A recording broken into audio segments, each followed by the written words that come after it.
Hello दोस्तों, electromagnet channel में आप लोगों का एक बार फिर से स्वागत है। दोस्तों, हम लोग UP polytechnic second semester BEE का लेक्चर सीरीज चला रहे थे, जिसमें हम लोगों का 3 चैप्टर जो है समाप्त हो गया था। आज चौथा चैप्टर है, जिसका नाम है बैटरी। इस चैप्टर को हम लोग आज पढ़ेंगे। तो यह चैप्टर हमारे इलेक्ट्रिकल डिपार्टमेंट में आवश्यक क्यों है, सबसे पहले इसको हम लोग जान लेते हैं। दोस्तों देखिए दोस्तों, हम लोगों का जो विद्युत शक्ति केंद्र होता है, जहाँ पर जैसे लाइट को काटा जाता है, ऑन किया जाता है, ऑफ किया जाता है, जिसको सब स्टेशन बोलते हैं, वहाँ पर जो है कई प्रकार के ट्रिपिंग युक्ति होते हैं, जिनको चलाने के लिए हमको स्टोरेज बैटरी की आवश्यकता होती है। जैसे जो रिले होते हैं, ट्रिपिंग युक्ति होती है। इसके अलावा जो है आपातकालिक लाइट होती हैं। जैसे मान लीजिए कि सब स्टेशन में कोई प्रॉब्लम हो गया और लाइट जो है, जो मेन लाइट है हमारा, वो ख़राब हो गया, तो जो है सेकेंडरी लाइट हमको चाहिए, तो वो बैटरी द्वारा जो है हम लोग प्राप्त करते हैं। इसके अलावा जो है विशेषकर बैटरी का उपयोग कहाँ कहाँ किया जाता है, जैसे जो हमारे ऑटोमोबाइल सेक्टर में जो है ऑटोमोबाइल्स होते हैं, उनको जो है सेल्फ स्टार्ट करने में और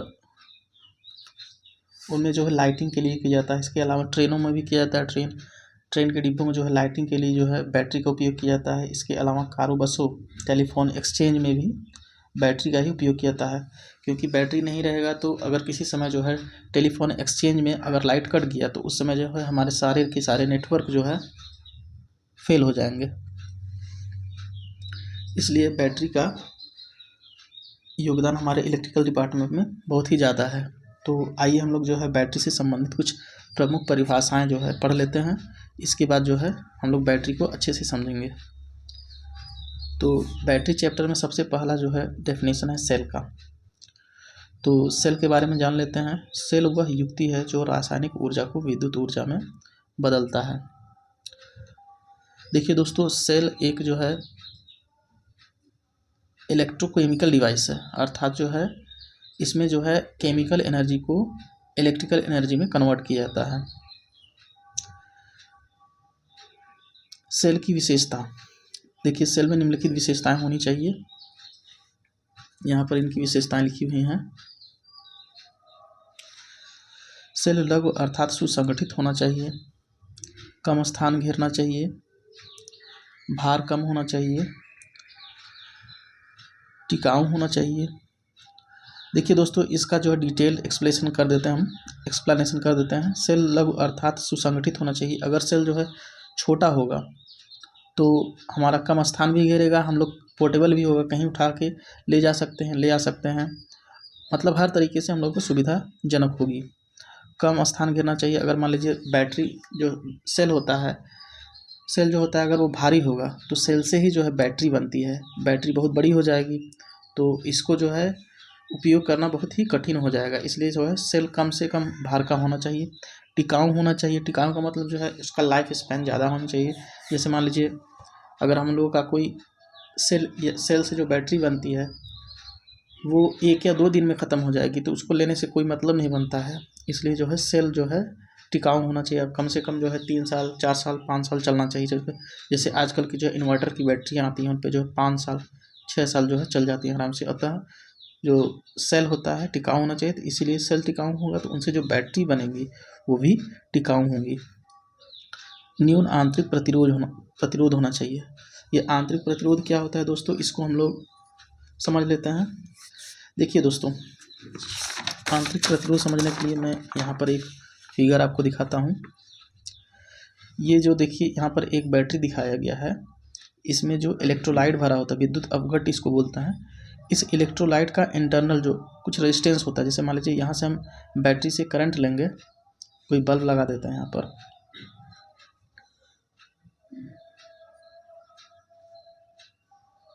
बैटरी से अगर कोई बल्ब जला रहे हैं तो हम जानते हैं कि ये जो करंट है पॉजिटिव टर्मिनल से निकल के बल्ब से होते हुए निगेटिव टर्मिनल में प्रवेश करती है। फिर यहाँ पर इलेक्ट्रोलाइट के अंदर भी ये करंट फ्लो होता है। अंतर इतना है कि जो यहाँ पर बाह्य परिपथ में, बाहरी परिपथ में जो करंट फ्लो होगा वो इलेक्ट्रॉन के कारण होता है, और जो यहाँ पर फ्लो होता है विद्युत अवघट में, यहाँ पर आयंस के कारण होता है। आयंस क्या होते हैं अभी हम लोग देखेंगे। आयंस के कारण होता है, तो आयंस के फ्लो में जो रेजिस्टेंस आता है, रेजिस्टेंस किसके कारण आएगा, ये विद्युत अपघट के कारण, उसी को जो है बैटरी का इंटरनल रेजिस्टेंस कहते हैं। तो आई होप आप लोगों को इंटरनल रेजिस्टेंस का कॉन्सेप्ट समझ में आ गया होगा। तो ये इंटरनल रेजिस्टेंस जो है कम से कम होना चाहिए। इसके बाद जो है बैटरी की अगली विशेषता है उच्च ईएमएफ होना चाहिए।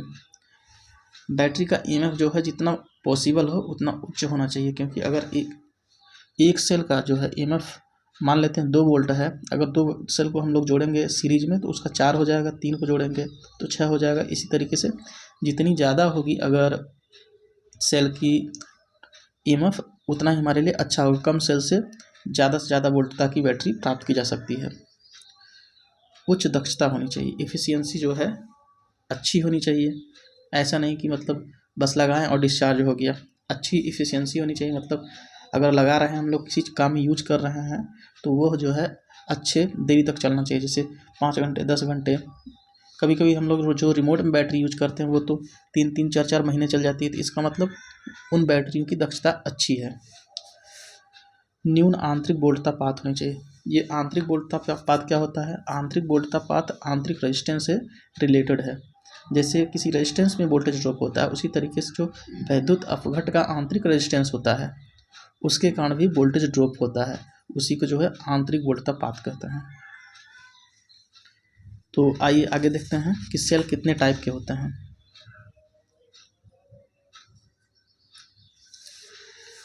देखिए दोस्तों, सेल मुख्यतः 2 प्रकार के होते हैं।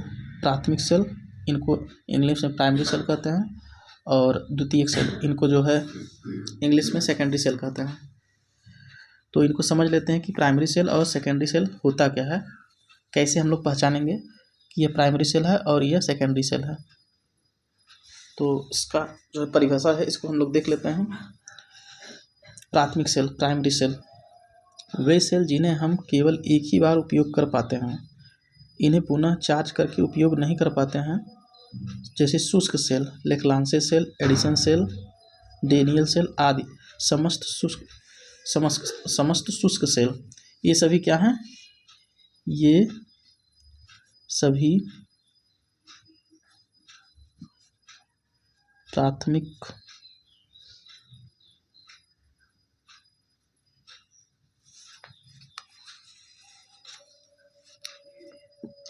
सेल होते हैं।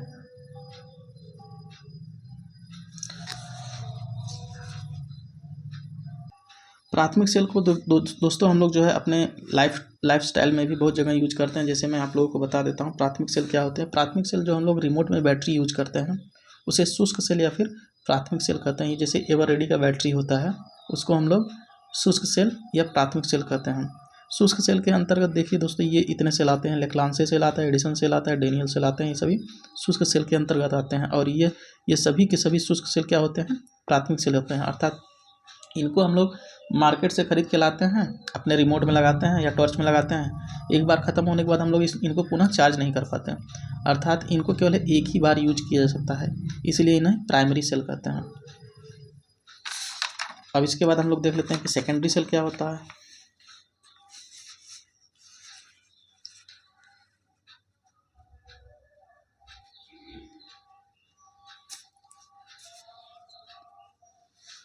देखिए दोस्तों, द्वितीयक सेल, सेकेंडरी सेल, वे सेल जिन्हें हम बार बार चार्ज करके उपयोग कर सकते हैं द्वितीयक सेल कहलाते हैं। जैसे सीसा अम्ल सेल, क्षारीय सेल और लिथियम सेल भी कर सकते हैं। लिथियम बैटरी जो होती है उसको भी कर सकते हैं। अर्थात दोस्तों द्वितीयक सेल वे होते हैं जिन्हें हम अगर डिस्चार्ज हो गया है तो चार्ज करके पुनः इस्तेमाल कर सकते हैं। जैसे हमारे पास घरों में इन्वर्टर की बैटरी लगी होती है, उसमें जो सेल उपयोग किए गए हैं वही हमारे द्वितीयक सेल होते हैं। इसके अलावा जो हमारे मोबाइल में जो है बैटरी लगी होती है उसमें जो सेल उपयोग किए जाते हैं वो भी द्वितीयक टाइप का सेल होता है, क्योंकि एक बार बैटरी डिस्चार्ज हो जाती है तो उनको हम लोग पुनः चार्ज करके उपयोग कर पाते हैं। इसीलिए इसमें प्रयोग किए गए सेल द्वितीयक सेल के अंतर्गत आते हैं।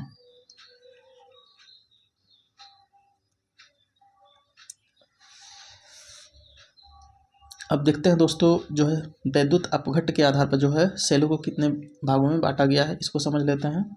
वैद्युत अपघट्ट क्या होता है अभी नीचे हम लोग समझ लेते हैं। सेल में उपयोग किए गए वैद्युत अपघट्ट के आधार पर सेल के प्रकार। देखिए दोस्तों, सेल के अंदर अभी शुष्क सेल में कोई भी इलेक्ट्रोलाइट उपयोग नहीं होता, उसमें केवल जैसे कि मान लीजिए जेल आकार का होता है इलेक्ट्रोलाइट, तरल आकार का नहीं होता है इलेक्ट्रोलाइट। तो जिनमें जो है तरल आकार का तरल प्रकार का जो है इलेक्ट्रोलाइट प्रयोग किया जाता है,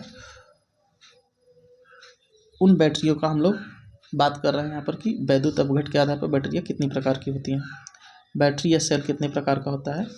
तो ये जो है अम्लीय सेल और क्षारीय सेल दो टाइप के होते हैं,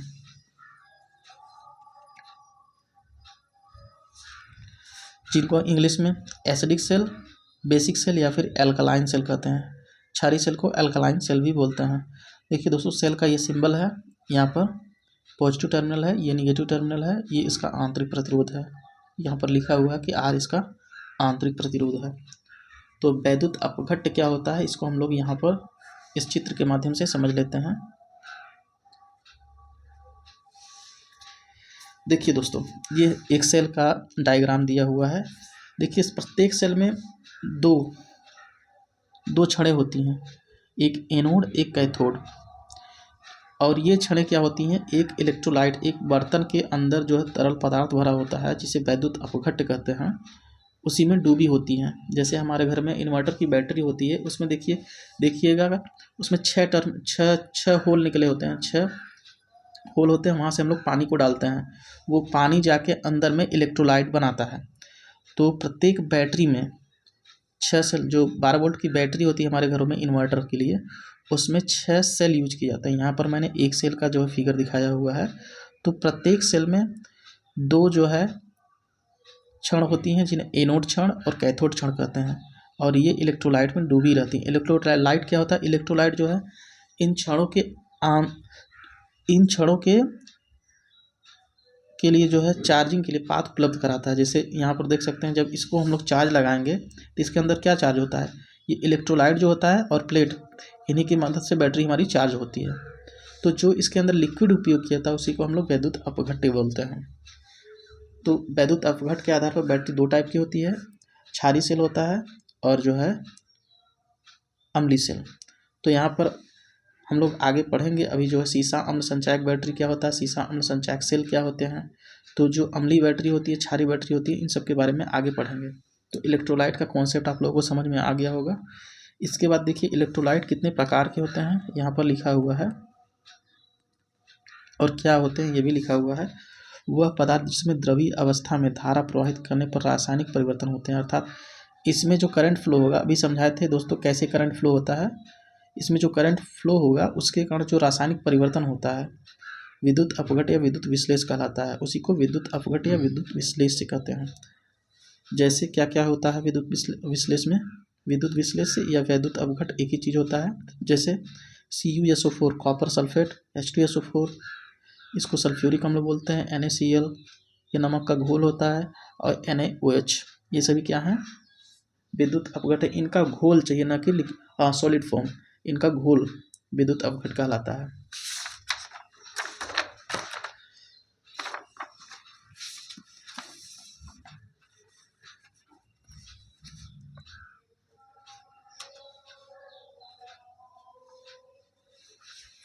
इसके बाद देखते हैं दोस्तों इलेक्ट्रोलाइट,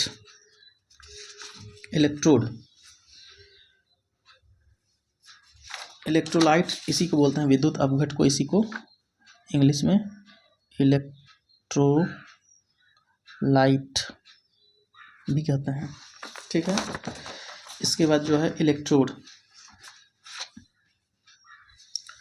विद्युत विश्लेष में जिन धातु चालकों द्वारा धारा प्रवाहित कराई जाती है उन्हें इलेक्ट्रोड कहते हैं। ये 2 प्रकार के होते हैं, अर्थात देखिए विद्युत विश्लेष में इन्हीं क्षणों द्वारा जो है विद्युत धारा प्रवाहित कराई जाती है, इसीलिए इन्हें इलेक्ट्रोड कहते हैं। और इलेक्ट्रोड 2 टाइप के होते हैं, एनोड इलेक्ट्रोड होता है और कैथोड इलेक्ट्रोड होता है। पॉजिटिव वाले को एनोड इलेक्ट्रोड कहते हैं और निगेटिव वाले को कैथोड इलेक्ट्रोड कहते हैं। ये चीज़ आप लोग ध्यान रखिएगा, आगे इसका उपयोग बहुत ज़्यादा है तो समझने में आसानी होगी। तो यहाँ पर यही बात लिखी हुई है, ये दो प्रकार के होते हैं, एनोड प्लस कैथोड माइनस। इसके बाद विद्युत अपघटन, इलेक्ट्रोलाइसिस, यह क्या होता है इसको समझते हैं।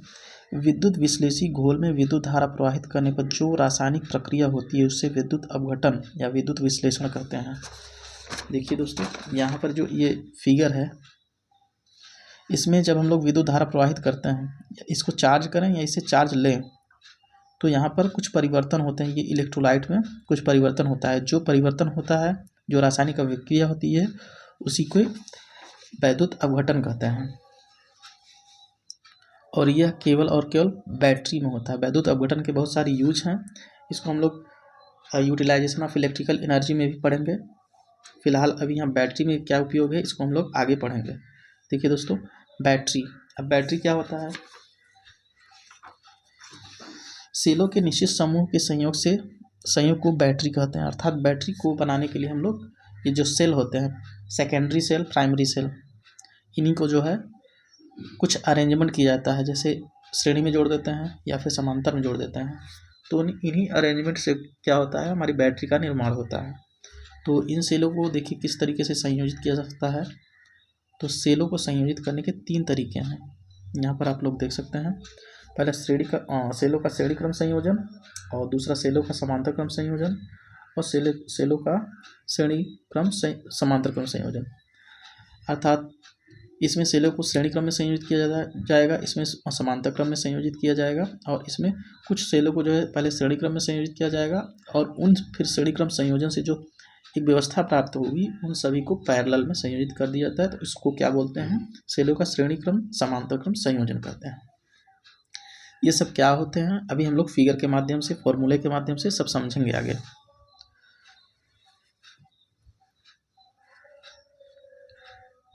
देखिए, अब इसमें हम लोग पहला पढ़ते हैं सेलों का श्रेणी क्रम संयोजन। तो सेलों के श्रेणी क्रम संयोजन में पहले सेल के ऋणात्मक टर्मिनल को दूसरे सेल के धनात्मक टर्मिनल से, और दूसरे सेल के ऋणात्मक टर्मिनल को अगले सेल के धनात्मक टर्मिनल से जोड़कर बनी श्रृंखला को सेलों का श्रेणी क्रम संयोजन कहते हैं। देखिए दोस्तों, अभी पिछले चैप्टर में हम लोग क्या पढ़े थे, संधारित्रों का संयोजन। तो संधारित्र का श्रेणी क्रम संयोजन जो होता था, उसमें किस प्रकार हम लोग डिफाइन किए थे कि एक संधारित्र का निगेटिव प्लेट अगले संधारित्र के पॉजिटिव प्लेट से जुड़ा था, तो उसको इसी प्रकार जो क्रम बनता था उसको जो है श्रेणी क्रम संयोजन कहते थे। इसी प्रकार जो है बैटरी का श्रेणी क्रम संयोजन होता है कि इसमें भी एक बैटरी का ऋणात्मक टर्मिनल उसके अगले वाले बैटरी के धनात्मक टर्मिनल से जुड़कर जो श्रृंखला बनती है उसको श्रेणी क्रम संयोजन कहते हैं। इसको यहाँ पर देख सकते हैं, फिगर के माध्यम से हम लोग समझ लेते हैं। ये हमारा है श्रेणी क्रम संयोजन। तो यहाँ देख सकते हैं, ये हमारा पॉजिटिव है, ये निगेटिव है, ये पॉजिटिव है, ये निगेटिव है, ये पॉजिटिव है, ये निगेटिव है, इसी प्रकार एन तक है, ये पॉजिटिव, ये निगेटिव। देखिए, सेल का जो है हम लोग अभी जो है संकेत देखे थे, ये हमारा सेल का संकेत था। सेल को हम इससे प्रदर्शित करते हैं। तो यही सेल जो है यहाँ पर देखिए, बहुत सारे सेल श्रेणी क्रम में जुड़े हुए हैं। एक सेल का निगेटिव टर्मिनल अगले सेल के पॉजिटिव से, फिर अगले सेल का पॉजिटिव पहले वाले सेल के निगेटिव से जुड़ा हुआ है। इस प्रकार जो श्रृंखला बनती है इसको क्या बोलते हैं, सेल का श्रेणी क्रम संयोजन। तो श्रेणी क्रम संयोजन हम क्यों करते हैं, आइए इसको देखते हैं। ये एक सर्किट डायग्राम दिखाया हुआ है। इसमें मान लेते हैं कि एन सेल श्रेणी क्रम में संयोजित हैं और एक स्विच द्वारा जुड़े आर ओम के परिपथ को करंट आई दे रही हैं। तो इसे संबंधित कुछ जो है मैथमेटिकल हम लोग ऑपरेशन करके यहाँ पर एक फॉर्मूला निकालेंगे। उस फॉर्मूले को ध्यान से देखते हैं। देखिए, चित्र में एक परिपथ दिखाया गया जिसमें एन सेल को श्रेणी क्रम में संयोजित किया गया है। यदि प्रत्येक सेल की विद्युत वाहक बल समान हो, जिसका मान E तथा प्रत्येक सेल का आंतरिक प्रतिरोध R हो, अर्थात इसमें जितने भी बैटरी सेल उपयोग किए गए हैं उनकी जो है विद्युत वाहक बल E है और उनका प्रत्येक आंतरिक प्रतिरोध क्या है, अलग अलग आंतरिक प्रतिरोध R है। तो क्या, पहला सेलों का तुल्य विद्युत वाहक बल जो टोटल यहाँ पर हमको इसके क्रॉस टोटल E प्राप्त होगा। टोटल, उसका मान कितना होगा, एन ई होगा, एन इंटू ई होगा। श्रेणी क्रम में संयुक्त सेलों का कुल आंतरिक प्रतिरोध एन आर होगा।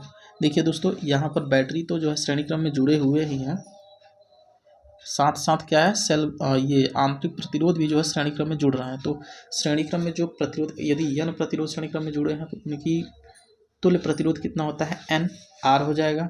यही बात यहाँ पर लिखी हुई है। उसी तरीके से अगर श्रेणी क्रम में जो है बैटरी जुड़ी हुई है तो उनका तुल्य विद्युत वाहक बल क्या हो जाता है, एन ई हो जाता है। अर्थात हमारी विद्युत वाहक बल बढ़ जाती है, n गुना हो जाती है। अगर 2 सेल है तो 2 गुना, 3 सेल है तो 3 गुना, 4 सेल है तो 4 गुना, n सेल है तो n गुना हो जाती है। अर्थात श्रेणी क्रम संयोजन सेलों का तुल्य विद्युत वाहक बल सभी सेलों के अलग अलग विद्युत वाहक बलों के योग के बराबर होता है। अर्थात यदि 2 सेल होगा तो 2 होगा, 2e हो जाएगा, 3 है तो 3e हो जाएगा, 4 है तो 4e हो जाएगा। यही बात यहाँ पर लिखा है कि अलग अलग सेलों के विद्युत वाहक बल के योगफल के बराबर होता है उनका तुल्य विद्युत वाहक बल। तो इन दोनों बातों को ध्यान में देते हुए यहाँ पर हम लोग श्रेणी क्रम संयोजन से जो एक सर्किट बना है उसमें कितना करंट फ्लो होगा उसको हम लोग प्राप्त करेंगे। तो श्रेणी क्रम में संयोजित एन सेलों द्वारा किसी आर ओम वाले परिपथ को दी गई धारा, ये जो सर्किट है यहाँ पर, इसमें कितना करंट फ्लो होगा, हम लोग जब इस स्विच को क्लोज करेंगे तो कितना करंट फ्लो होगा, इसको हम लोग इस फॉर्मूले से डिफाइन कर सकते हैं। देखिए दोस्तों, I बराबर होता है V बाई आर होता है। तो V की जगह एन ई लिखेंगे क्योंकि विद्युत वाहक बल, टोटल विद्युत वाहक बल हमारा एन ई प्राप्त हुआ है। अब टोटल रेजिस्टेंस कितना प्राप्त हुआ है, जो आंतरिक रेजिस्टेंस थे उनका एन आर और परिपथ का जो रेजिस्टेंस था उसका आर, ये दोनों श्रेणी क्रम में है, देख सकते हैं यहाँ पर। इन सभी का श्रेणी क्रम संयोजन में जो प्रतिरोध प्राप्त हुआ था स्मॉल एन आर था और एक रेजिस्टेंस यहाँ श्रेणी क्रम में, इनके श्रेणी क्रम में जुड़ा हुआ है। तो टोटल रेजिस्टेंस हमारा क्या हो जाएगा, आर प्लस एन आर। तो आई बराबर होता है वी बाई आर से हम लोग आई बराबर N E upon R plus N R ampere इस सर्किट में जो है करंट फ्लो करेगा, जो श्रेणी क्रम में संयोजित एन सेलों द्वारा प्राप्त होगी।